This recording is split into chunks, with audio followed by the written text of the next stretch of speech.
Meu médico, meu amigo.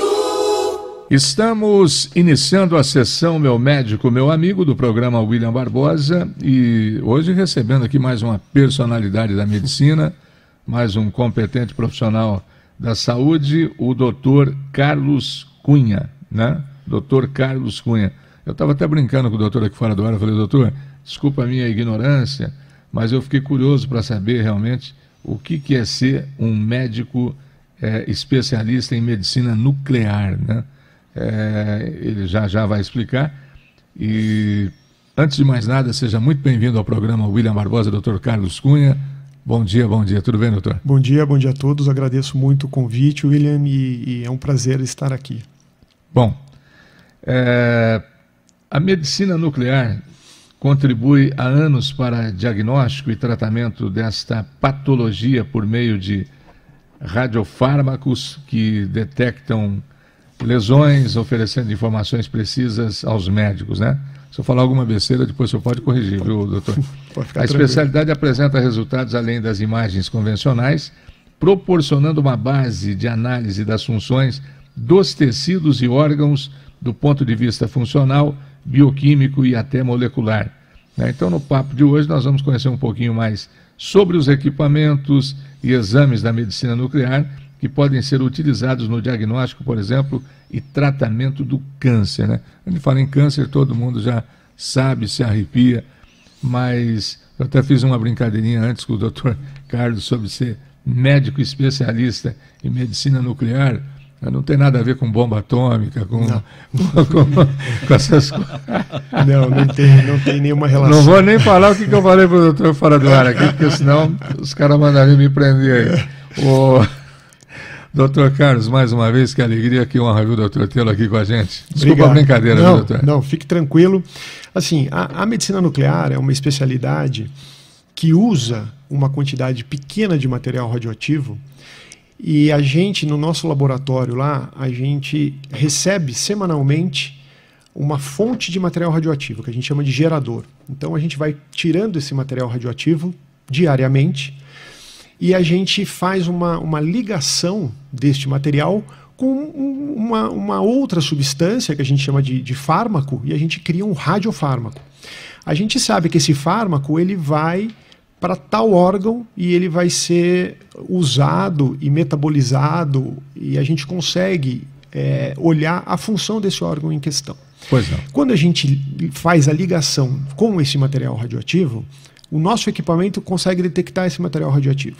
E aí a gente consegue fazer uma imagem e a gente consegue mostrar se a função do órgão está de acordo, se existe alguma alteração naquele órgão que precise de uma investigação mais profunda, né? Pois não. Então, o nome medicina nuclear, o nuclear, vem por causa do material radioativo, onde esse material radioativo ele tem uma instabilidade no núcleo da molécula, né? E por isso que vem o nome de medicina nuclear. Temos muitas coisas para perguntar aqui para o profissional, para o Dr. Carlos Cunha. Agora vamos conhecer um pouquinho do doutor.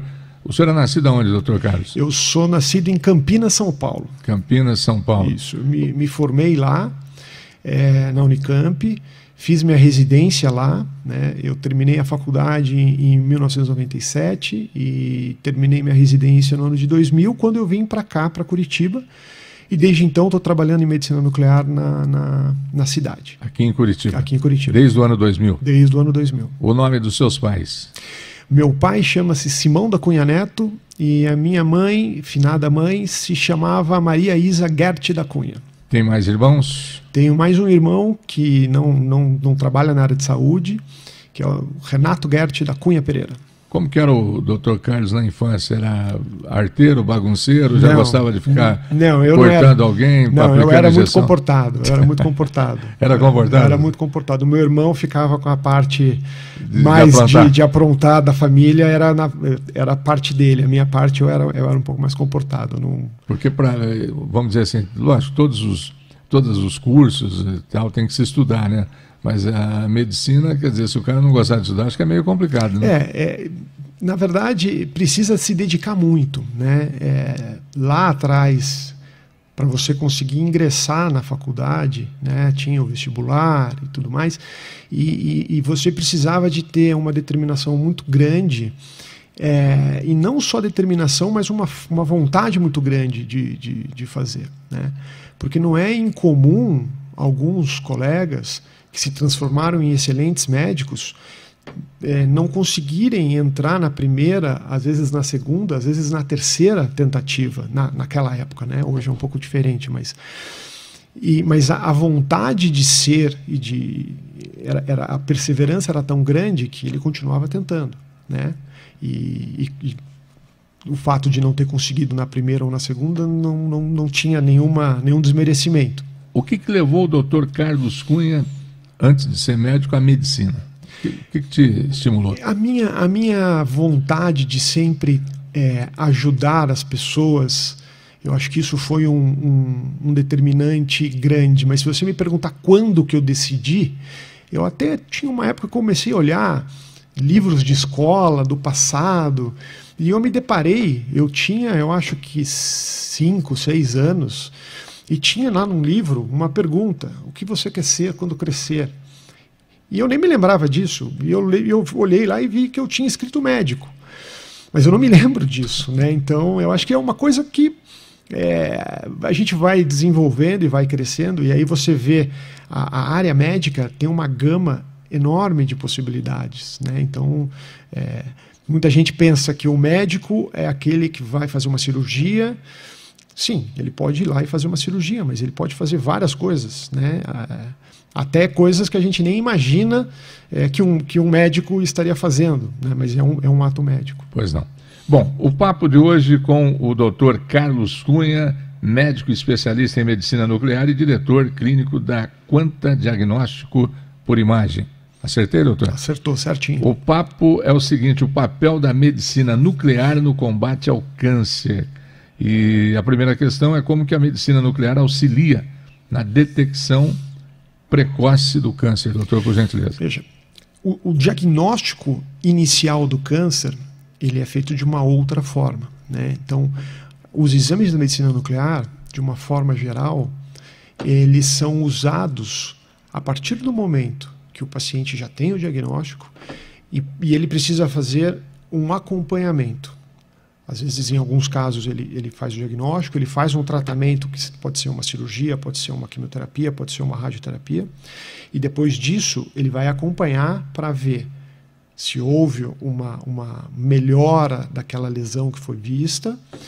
E a medicina nuclear, de uma forma geral, ela entra nessa parte do estadiamento, né, ou do reestadiamento, que é quando a gente olha o corpo inteiro em alguns exames para mostrar, olha, não existe nenhuma evidência de que a doença está em atividade no organismo. Ou tem uma área aqui suspeita, e aí a gente auxilia na busca mais precoce, né, do diagnóstico, se está havendo um retorno do câncer ou não. Dr. Carlos Cunha, deixa eu cumprimentar aqui o Dirceu Cordeiro dos Santos, da nossa produção, também conosco. Bom dia, tudo bem, Dirceu? Muito bom dia, William. Bom dia, doutor Carlos. Bom dia ao menino lá, Rodrigo. Rodrigo. Um abraço, Rodrigo. É um prazer tê-los aqui conosco. E é um assunto bem interessante, né, William? Falando sobre o papel da medicina nuclear no combate ao câncer. É que nem você falou, quando fala em câncer, todo mundo fica assustado. Né? É uma palavra muito pesada, né, doutor? É uma palavra muito pesada e a doença, assim, há 25, 30 anos atrás, se a gente tivesse na família um diagnóstico e alguém falasse fulano de tal está com câncer, naquela época isso era muito próximo a um atestado de morte. Era como se estivesse morto. Atestado de óbito, eu lembro disso. Hoje, isso já não é mais uma realidade, mas o peso da palavra e do diagnóstico vem até hoje. Pois é. E, doutor, o senhor falou sobre os diagnósticos, né? E quais são os principais exames de imagem nuclear que são utilizados, né, de uma maneira diferente para cada tipo de câncer?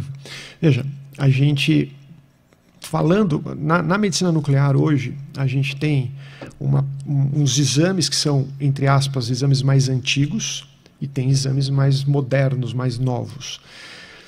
Dos exames mais antigos, a gente tem um exame chamado cintilografia óssea, que faz um scan dos ossos do corpo, e são usados principalmente naqueles tumores que a gente sabe que podem acometer o osso, né? Que a gente chama de metástase. Por exemplo, câncer de mama, câncer de pulmão, câncer de próstata, eles podem. Então, dependendo, né, o paciente teve o diagnóstico, fez o tratamento e está em acompanhamento, às vezes, dependendo dos exames de sangue do acompanhamento do oncologista, ele fala, olha, vamos olhar, ver se existe algum acometimento ósseo. Se ele olha e tem algum acometimento ósseo, ele vai ajustar o tratamento para isso, né? Então, a cintilografia óssea, para isso, ela é usada hoje. Naqueles pacientes, aí é um paciente oncológico, mas a gente entra também em pacientes que têm alguns fatores de risco e precisam se submeter a um procedimento cirúrgico, né? Inclusive pacientes oncológicos. E o cirurgião fala assim, eu preciso de um aval cardiológico para poder operar, porque ele pode operar o câncer e o paciente tem um problema não diagnosticado no coração, o coração falhar durante a cirurgia, né? Então a gente tem um outro exame chamado cintilografia de perfusão miocárdica, que não é bem o foco aqui, mas ele pode ser usado em situações como essa. O exame mais... que não é um exame novo, né? Ele já está disponível no mercado aqui desde 2009, então já tem 16 anos, é o PET-CT, né?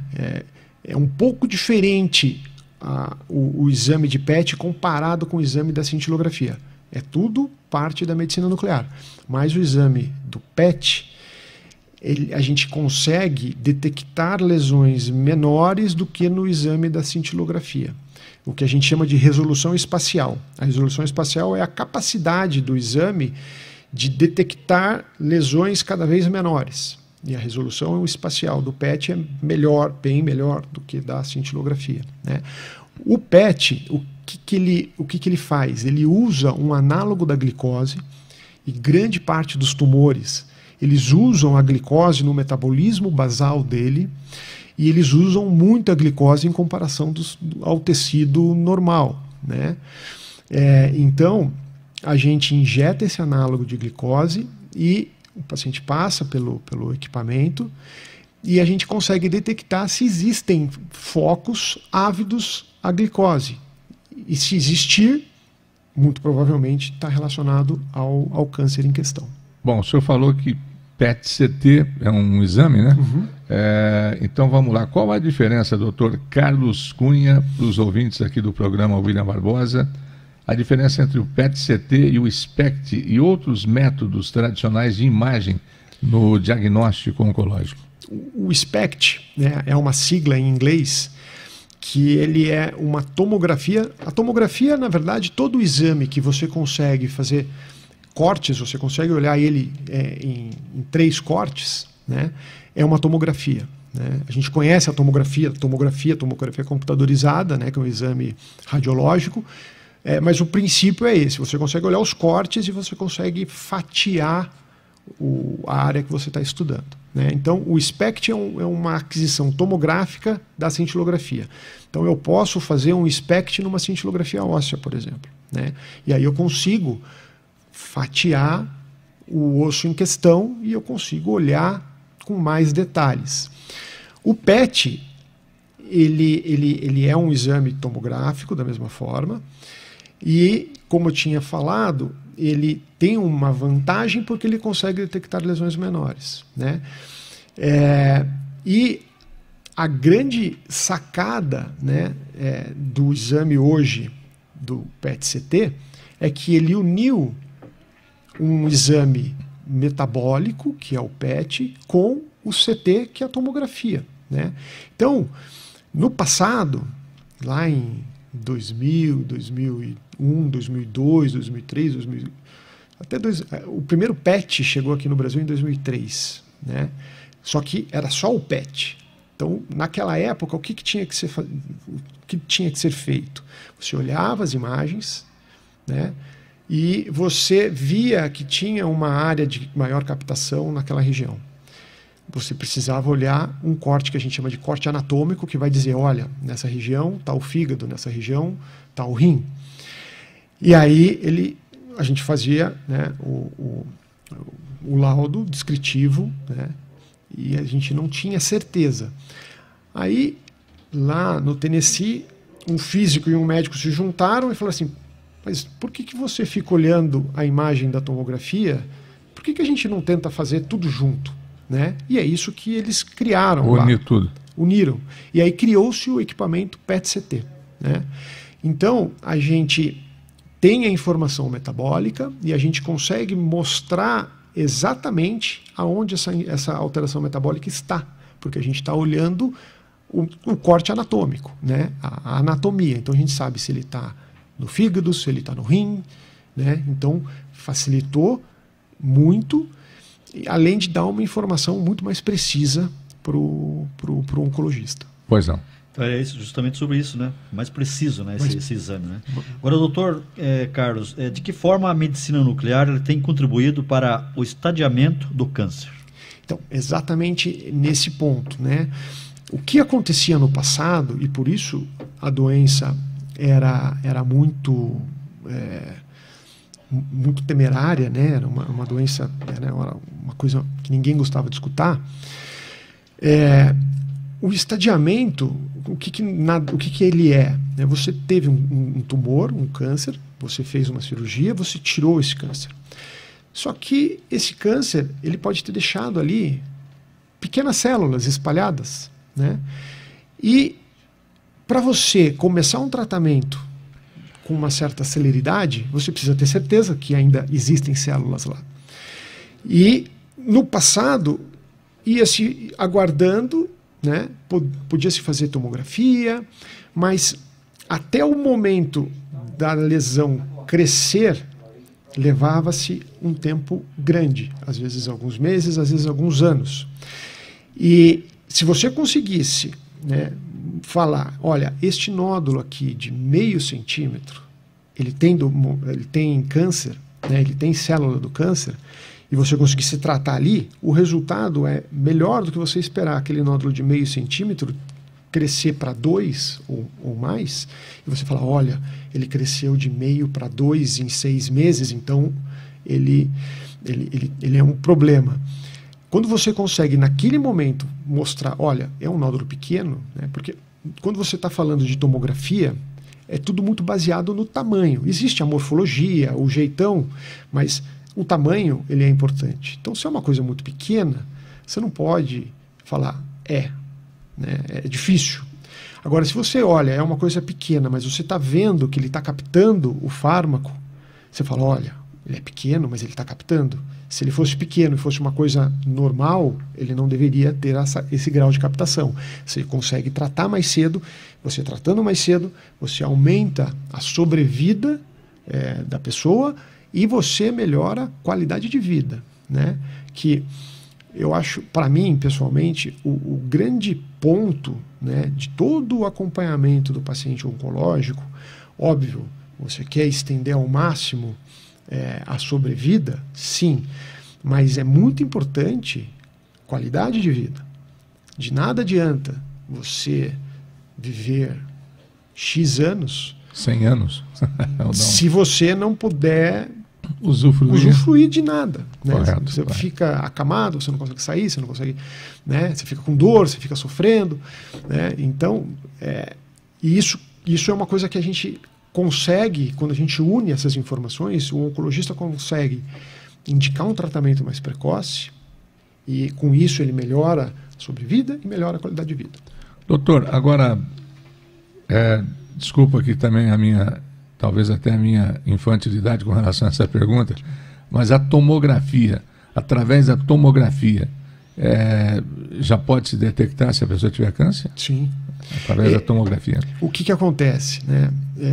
Vou dar um exemplo hipotético aqui. Se você faz uma tomografia de tórax, por exemplo, e tem uma massa, uma lesão de 10 centímetros, isso não é normal. Não é normal, né? Então, a probabilidade disso ser um câncer aumenta. Existem características da lesão, né, que aumentam essa probabilidade ou diminuem essa probabilidade. Agora, se você tem um nódulo de meio centímetro, pode ser porque a pessoa fumou no passado, pode ser porque ela teve uma sequela de um problema que ela teve na infância e ficou ali uma cicatriz. Você não consegue, né, afirmar, olha, esse nódulo aqui pequenininho, você precisa ir lá colocar uma agulha ou tirar um pedacinho para olhar no microscópio para daí saber o que é, ou não, esse daqui vamos acompanhar, vamos esperar 6 meses, 1 ano, repetir o exame, né? Porque daí tem aquela questão, você pode, se você não toma a atitude correta e você espera num momento que não era para esperar, você perde o momento de um tratamento precoce. Sessão Meu Médico, meu amigo Dr. Carlos Cunha, aqui no programa William Barbosa. Agora, tem um palavrão aqui, se eu falar errado, o senhor me corrija também. Quais tratamentos contra o câncer utilizam o... Olha, eu nunca tinha ouvido falar nessa palavra. Radioisótopos na medicina nuclear. Falei certo? Radioisótopo? Radioisótopo, exatamente. Outra coisa difícil. Por exemplo, o radioisótopo, que a gente usa muito, né, é o iodo radioativo, né? Então, pacientes que têm câncer de tireoide, né, eles às vezes fazem a cirurgia e depois da cirurgia eles vão lá na clínica e tomam uma dose de iodo radioativo. Esse iodo, ele é captado pela célula da glândula tireoide, que pode ser uma célula de câncer ou não. E esse iodo, ele libera 2 radiações. Uma que nos permite fazer uma imagem e outra que ela destrói a célula. Então, esse iodo ele vai para dentro da célula e é uma radiação que ela causa um problema, né? Ela causa uma destruição local, mas local micro, bem pertinho, mas ela não consegue andar, ela não consegue... É uma destruição robótica, digamos assim? Ela é específica. Então a gente sabe que a célula da tireoide usa o iodo para produzir o hormônio. A gente dá um iodo diferente que tem entre aspas, uma bombinha lá dentro. Pois e quando a célula capta esse iodo, ela morre. Pois não. É uma briga, né? Uma luta, né? É uma luta. Luta contra a vida, né? Agora, doutor, qual que é a eficácia da medicina nuclear no tratamento de metástases ósseas? Porque o senhor até comentou, né? Mas qual que é a eficácia desse nuclear? Veja, a eficácia, aí a gente tem 2 coisas que a gente tem que falar, né? Uma coisa eficaz que trata e desaparece, né? Isso pode acontecer na medicina nuclear, mas é uma doença que não é uma doença simples de tratamento, mas existe uma eficácia que eu acho que é uma eficácia muito importante, que é na qualidade de vida, né? Então, na metástase óssea, por exemplo, como é que a pessoa descobre muitas vezes que ela está com metástase óssea? Porque ela está começando a sentir uma dor que ela não sentia e começa a fazer exame e aí descobre que existe uma metástase óssea. E muitas vezes essa dor, ela começa a incapacitar a pessoa de ter uma vida normal. E alguns tratamentos específicos para metástase óssea, como um outro palavrão, é o rádio, que é o Xofigo, nome comercial, ele vai lá e trata a metástase. Ele faz com que essas células cancerígenas diminuam de tamanho e acabem melhorando esse sintoma. Vai tratar e curar? Não necessariamente, mas você consegue tratar e melhorar os sintomas e a qualidade de vida, né? A gente tem também tratamentos que são específicos para câncer de próstata. A gente usa uma substância que a gente sabe que vai ser captada pelo tumor de próstata. E aí eu estou falando metástases fora do osso, né? Que chama Pluvicto. A gente liga isso com outro material radioativo e esse que é o fármaco, né, o PSMA, e a gente liga com outro material chamado lutécio, um material radioativo, que vai lá e mata a célula, né? E esse tratamento é um outro tratamento, que esse é um tratamento bem novo, que também ajuda muito nos pacientes com câncer de próstata. Agora eu estou entendendo bem a importância da medicina nuclear, né? Cara, é para bater, explodir, mas a gente continuar com vida. Exato. Por isso que tem que ser uma coisa específica, porque não adianta eu dar uma coisa que bate e exploda, e daí começa a bater e explodir no seu coração, no seu cérebro, que não tem problema, né? E o problema lá, tudo bem, você está tratando, mas você está tendo efeitos colaterais indesejados. E a medicina nuclear, logicamente, com os avanços, doutor, ela existe desde que existe a medicina ou é uma coisa mais atual? É uma coisa mais atual, mas começou, aqui no Brasil, começou na década de 70, né? Então, na medicina é uma coisa mais nova, mas tem aí seus 50 e poucos anos, né? E aqui no Brasil, desde 2003, que a gente tem acesso ao PET, que em outros países, como os Estados Unidos, por exemplo, desde a década de 90 eles já tinham acesso a essa tecnologia, né? Então aqui a gente acaba recebendo as coisas um pouco mais tardiamente, né? Por questões econômico-financeiras e tudo mais. Então. Dr. Carlos Cunha, para os ouvintes aqui da Paraná Educativa M630, que acompanham o programa William Barbosa, quais são as inovações recentes na medicina nuclear aplicadas aí ao câncer, ao tratamento de câncer? A inovação mais recente é essa que eu falei do Pluvicto. Pluvicto. Isso. E existem muitas coisas acontecendo no ponto de vista de pesquisa em vários lugares do mundo, né?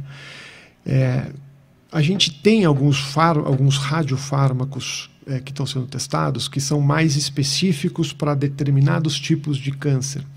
Então, a princípio, eu tenho um material radioativo que eu sei que o PET vai identificar.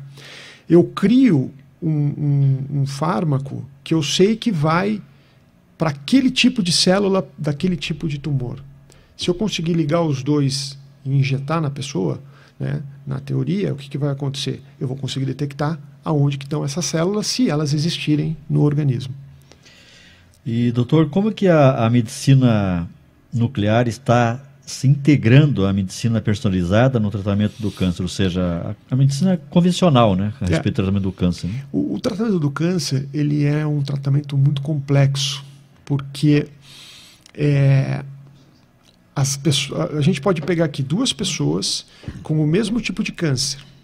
A gente vai indicar o mesmo tratamento para essas duas pessoas.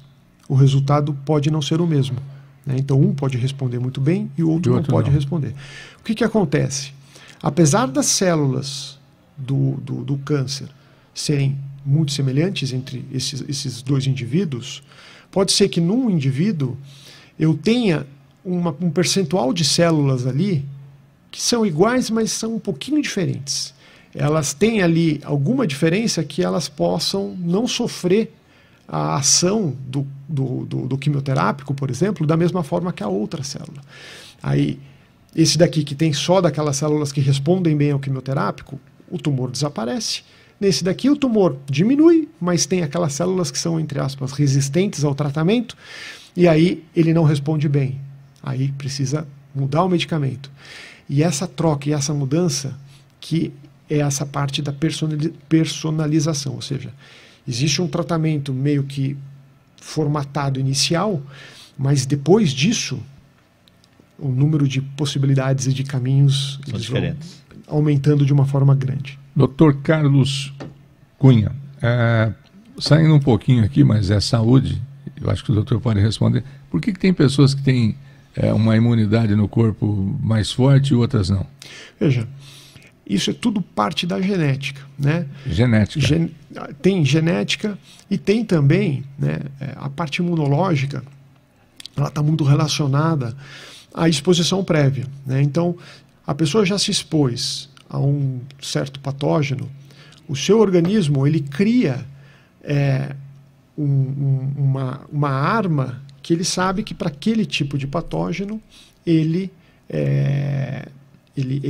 vai ser efetivo, vai se defender. É forte. Por isso que crianças pequenininhas, elas pegam mais doenças, tem um sistema que, e não necessariamente um sistema imunológico ruim, mas ele ainda não tem todas as ferramentas que o adulto tem, porque o adulto já passou por tudo isso, já entrou em contato com vários patógenos e tem essa imunidade. E então tem essa diferença também. Estou perguntando porque tem gente que toma, por exemplo, a vacina da gripe e tem reações, né? Eu, graças a Deus, fazem 4 anos que eu tomo a vacina e nunca tive reação nenhuma. Parece que não aconteceu nada. Sim. Aliás, nem pego a gripe. Uhum. E tem muita gente que toma a vacina e pega a gripe. E tem muita gente que não toma. Fica ruim. E não pega, né? Isso é uma questão que muitas vezes é muito complexa da gente entender, que é uma questão de probabilidade, né? Então, assim, a pessoa pode chegar e vai fazer uma cirurgia. E aí o médico fala, olha, essa cirurgia é muito tranquila, o índice de complicação é menor que 1%. Tá? Você vai falar, tranquilo. Ótimo. Pequeno, não vai acontecer nada comigo.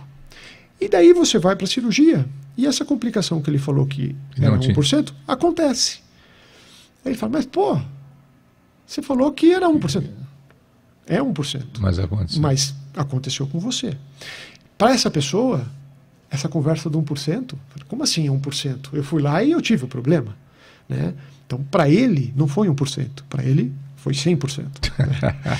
Mas não significa que aquele tipo de complicação vai sempre acontecer. Ele pode fazer o mesmo procedimento em outro momento e não ter essa complicação, né?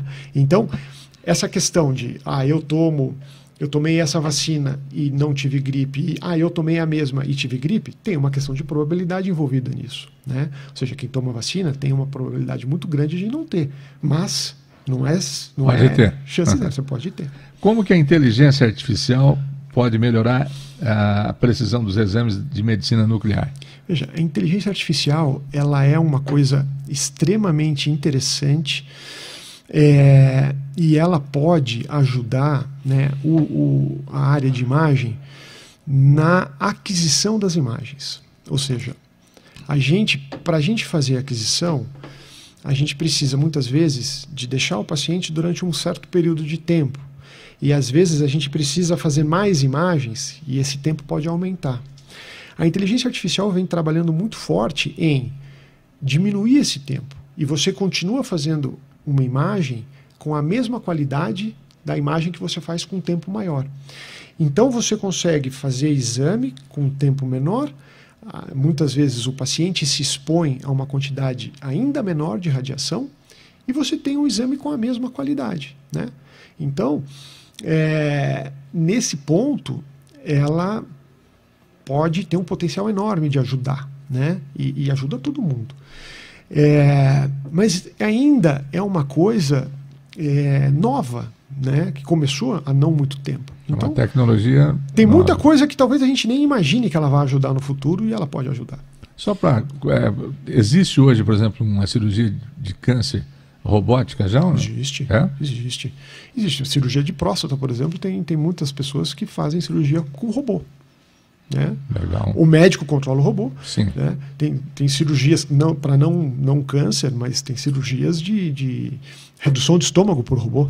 Né? Tem que ter o comandante, né, doutor? Tem que ter o comandante. E o comandante tem que estar preparado, porque se precisar mudar a cirurgia de robótica ou por videolaparoscopia para uma cirurgia aberta, ou seja, ia fazer uma colecistectomia, tirar a vesícula, vou fazer por vídeo. Tem o comandante lá. Deu algum problema. Eu vou precisar abrir o abdômen para poder resolver isso. Tá, né? E a pessoa pode ser muito boa para manusear ali, mas ele também tem que ser muito bom se precisar colocar, né, tá certo, a mão na massa. Daí seria até mesmo menos invasiva, né, doutor? Menos invasiva. Com respeito à com cirurgia. Certeza, né? Com certeza. Agora, doutor, quais são os riscos e efeitos colaterais que são associados aos procedimentos de medicina nuclear, né, em pacientes oncológicos? Veja, quando a gente está falando de tratamentos, do ponto de vista de exame, né, não existe nenhum tipo de reação, né, para o paciente que vai fazer uma cintilografia óssea, para o paciente que vai fazer um PET-CT, não existe nenhum tipo de reação assim que fale, olha, você não pode fazer. Você não vai conseguir fazer o exame por causa disso, né, por causa dessa reação. Para os tratamentos, sim, eles podem ter alguns efeitos colaterais, mas são efeitos colaterais raros. Normalmente, como a gente faz a injeção desse material para ele circular no organismo, ele pode, em alguns casos, diminuir o número de plaquetas, número de leucócitos e tudo mais. E o paciente que está fazendo tratamento oncológico, muitas vezes ele já tem valores mais reduzidos, porque ele já teve outros tratamentos que já maltrataram essas células no passado. E aí a gente tem ali alguns valores e a gente vai acompanhando, né? Tem alguns valores que a gente fala, a gente não pode mais fazer esse tipo de tratamento, porque senão a gente pode criar um outro problema que não existe naquele momento, né? Então a gente precisa resolver, melhorar esses números, né? E aí depois poder fazer o tratamento.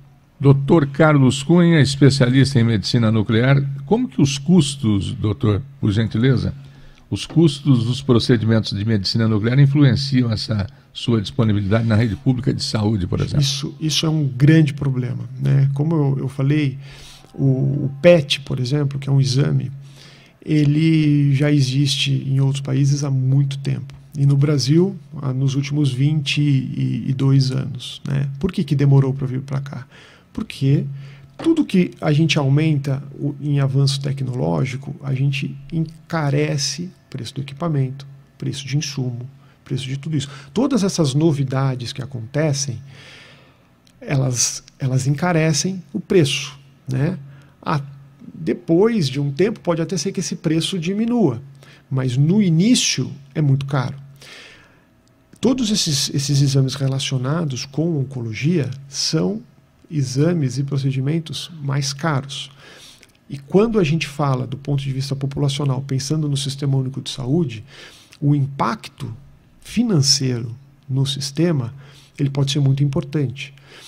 Importante a ponto de, né, ter dificuldade, se for colocado uma quantidade de recurso para isso, faltar recurso para outras coisas tão importantes quanto, né, como atenção básica, vacinas e tudo mais, né? Então, esse é um limitador, né? Muitas vezes as coisas entram para o Sistema Único de Saúde a partir do momento que o preço começa a ficar um pouco mais acessível.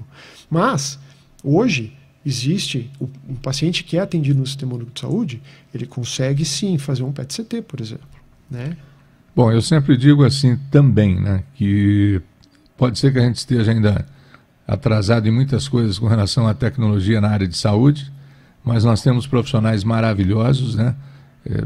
Eu repito, eu conheci alguns profissionais, por exemplo, lá nos Estados Unidos, e o médico brasileiro lá é muito bem respeitado. O pessoal da saúde que vai daqui para lá são respeitados lá. Então lá eles têm as máquinas, têm tudo, mas não tem aquilo que nós temos aqui, que é o calor humano e conhecimento. Eu sei de pessoas que estão estudando lá e o cara está tirando sarro. Fala, William, você estava pensando, porque eu estou aqui, porque não sei o que, cara, estou aprendendo coisa que eu já aprendi lá no grupo escolar, não sei o que, os caras estão ensinando agora. Isso é muito bom, né, doutor? Sim. Sinal de que a gente tem que valorizar aqui os nossos profissionais, sim, especialmente vocês da saúde. Eu sou muito fã de vocês. Obrigado mesmo, mas é bem isso, né? O acesso à informação, né, ele está cada vez mais fácil, né?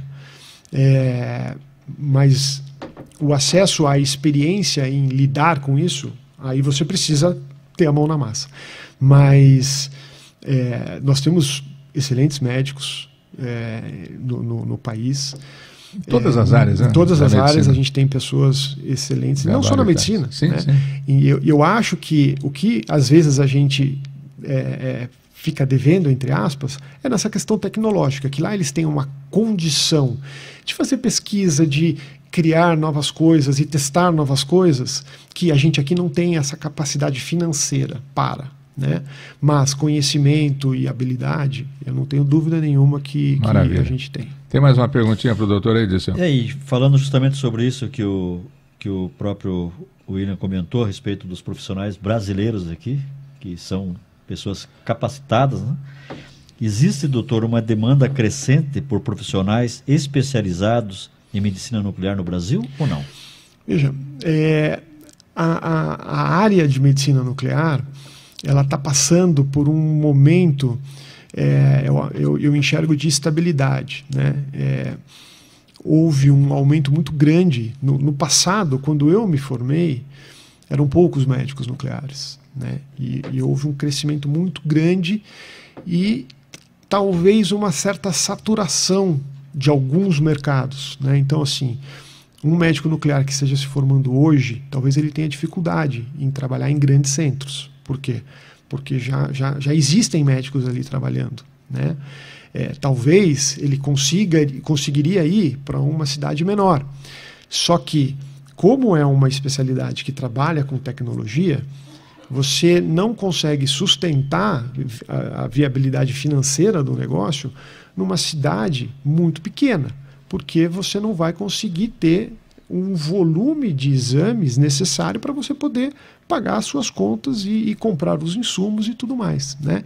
Então, é uma especialidade que ela é muito dependente de grandes centros. E esses grandes centros eles estão bem saturados, né? Então está aí num momento de impasse. Mas é uma especialidade excelente, com possibilidades enormes aí de desenvolvimento.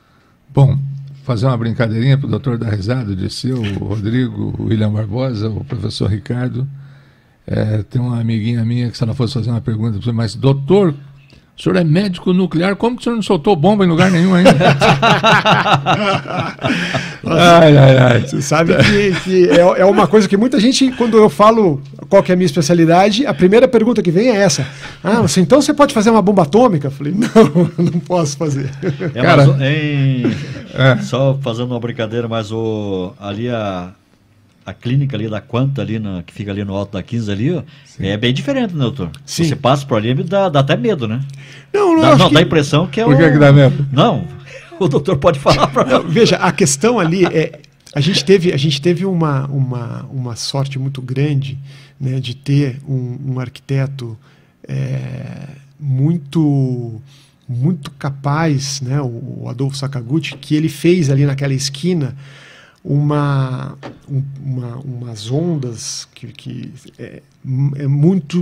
marca muito. Então, se eu preciso às vezes pegar um táxi ou um Uber para ir para a clínica, muitas vezes o taxista ou o motorista do Uber, ele vê o endereço e ele fala: é naquele prédio que tem aquelas ondinhas? Então, aquilo lá virou uma identidade muito forte, né? Isso graças a capacidade do arquiteto em bolar essa e oferecer isso para a gente. Seriam ondas nucleares, né? Exato. Legal. Essa pessoa que eu falei aqui, que é amiga minha, ela estava dando uma palestra com os mapas tudo virado ao contrário. Eu vou te contar. Professor Ricardo, pelo menos dá um tchau aí na categoria para o nosso nobre convidado aqui, o Dr. Carlos Cunha, professor Ricardo. Olá, bom dia, Dr. Carlos. Já aproveitando você falou ali do prédio, eu fiquei curioso para ver qual que é o endereço ali, eu vou dar uma procurada. O endereço é Rua Almirante Tamandaré, número 1000, fica a esquina com a Rua Professor Brandão, ali no alto da 15. Tá, eu vou dar uma olhada, já vou ver a fachada, para ver as ondas. É bem curiosa a fachada. É bem legal. Dirceu, você volta às 12h30 no Esporte. Estaremos hoje no Esporte juntamente com o Ivilásio, e hoje nós vamos falar sobre um assunto bem interessante, sobre lesões esportivas, prevenção, tratamento e recuperação. E quem vai estar conosco é o Dr. Diego Portugal Mazio, especialista em ortopedia e traumatologia. Legal. Dr. Carlos Cunha, que honra, que prazer. O senhor, além de ser um baita de um profissional aí, gabaritadíssimo na sua área de especialidade de medicina nuclear, né? Que hoje já deixou o William Barbosa mais tranquilo e muitas pessoas. Saúde, paz, e que o senhor continue com essa simpatia também aí. O senhor trouxe uma energia muito legal para todos nós aqui da Paraná Educativa, viu, doutor? Obrigado, William. Obrigado. Gostei muito da participação e fico à disposição. Legal. Quer passar o endereço ou da clínica nas redes sociais? Aí o Instagram da clínica é @quantadiagnóstico O site é quantadiagnóstico.com, www.quantadiagnóstico.com, e o endereço que eu já passei. Já passou. Almirante Tamandaré? Número 1000. Número 1000. Esquina com o professor Brandão. Qual é a música? Led Zeppelin. Led Zeppelin, indo pro ar aí, meu caro professor Ricardo. Hã? Oi? Ricardo, você foi no médico hoje, você não voltou bem não, cara. Viu, Evilásio? Ele foi fazer os exames que eu tinha que fazer. O senhor hoje está meio fora do ar, estou preocupado. Nós vamos pro Dr. Carlos Cunha aqui, ó. Estamos apresentando o programa William Barbosa, o seu amigo do rádio.